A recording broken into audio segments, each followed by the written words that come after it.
Hello you guys. Today we will be talking about sequencing. The standard that we'll be focusing on today is RL 3.2. Recount stories include fables, folktales, and myths from diverse cultures, determine the central message, lesson, or moral, and explain how it is conveyed through key details in the text. Well, in order to do that, we must first talk about how to retell a story. And when we retell a story, we do something called sequencing. I know we have talked about sequencing before. So the learning target is students will know how to retell a fictional story using key details, and students will know how to sequence the key details.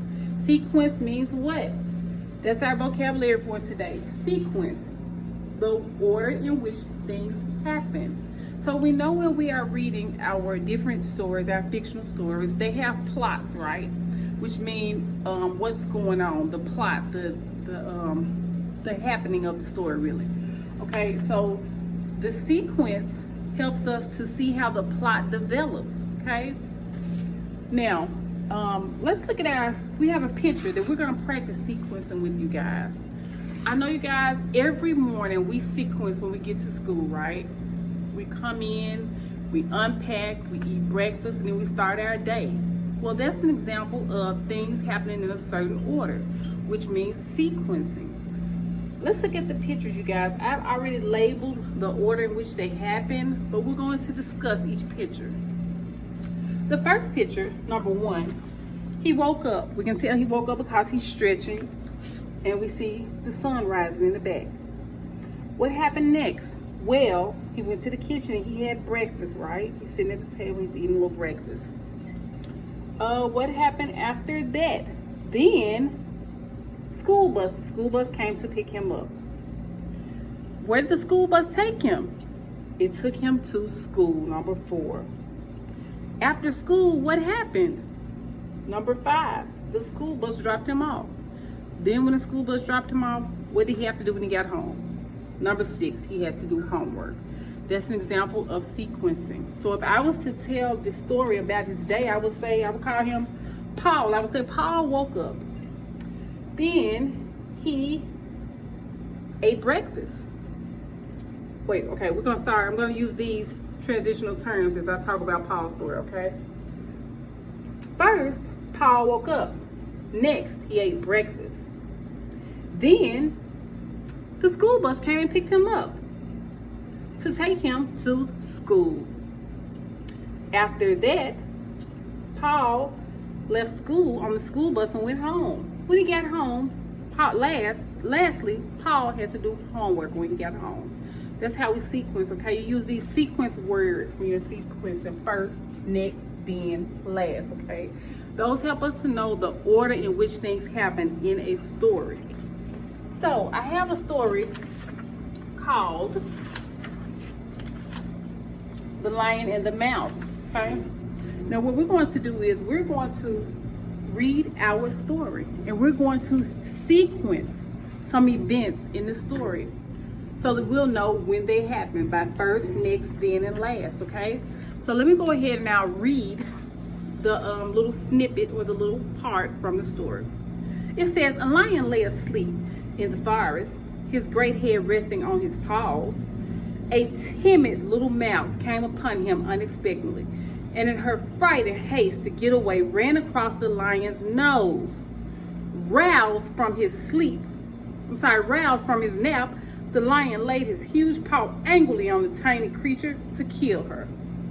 What happened first? The lion sleep in forest. That's what's going on first, right? The lion will sleep in the forest.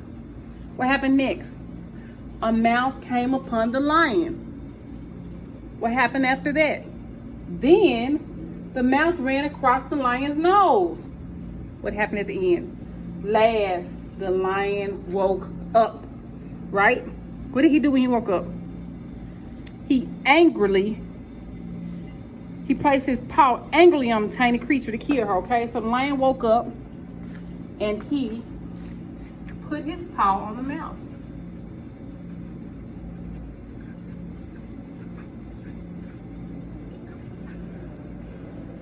Now, to further help us understand about sequencing, we're going to watch a short little brain pop video, okay?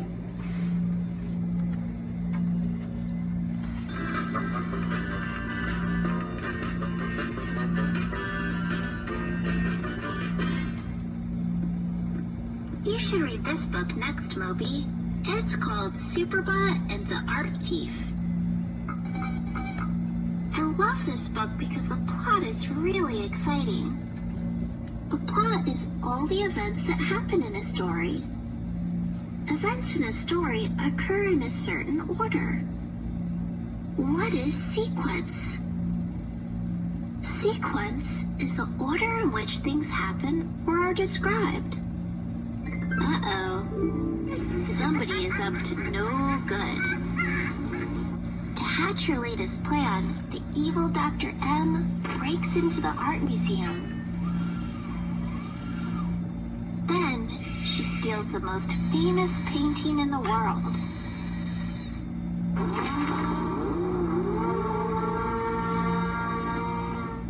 Quick! Turn on the signal! Meanwhile, a mild-mannered robot named Mobius D. Bot quietly eats his lunch. He sees the signal, he springs into action. This looks like a job for Superbot. Superbot chases the evil Dr. M through the city. Next, he chases her through the park. After that, he chases her through the zoo.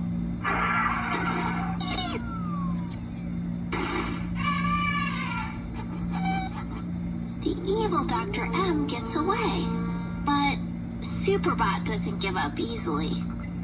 The evil Dr. M passes by a store. She just can't resist going inside. But it's a trap. Superbot saves the day. Finally, the painting is back in its rightful place. Transitions can tell you about the sequence of events. What are transitions? A transition is a word that connects ideas together. First, second, third, then, next, and finally are all transitions that describe the order of events. Before, after, later, while, and meanwhile are also transitions that tell about time. Sometimes transitions are called signal words because they're a signal for you to pay attention. As you read, look for transitions that tell you about the sequence. The transitions in this recipe tell you what to do in a certain order. First, cut the carrots. Second, cut the onions. Third, cut the celery. Before you fry them, add salt and pepper. That means the fourth step is to add salt and pepper. After that, you fry the vegetables.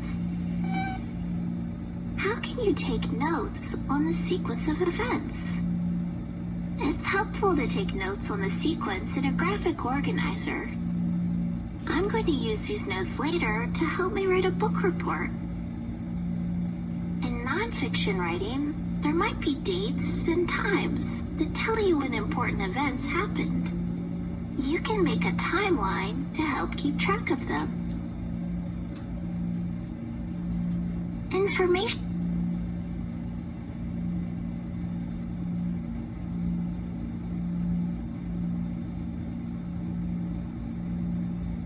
writing might explain something or teach how to do something.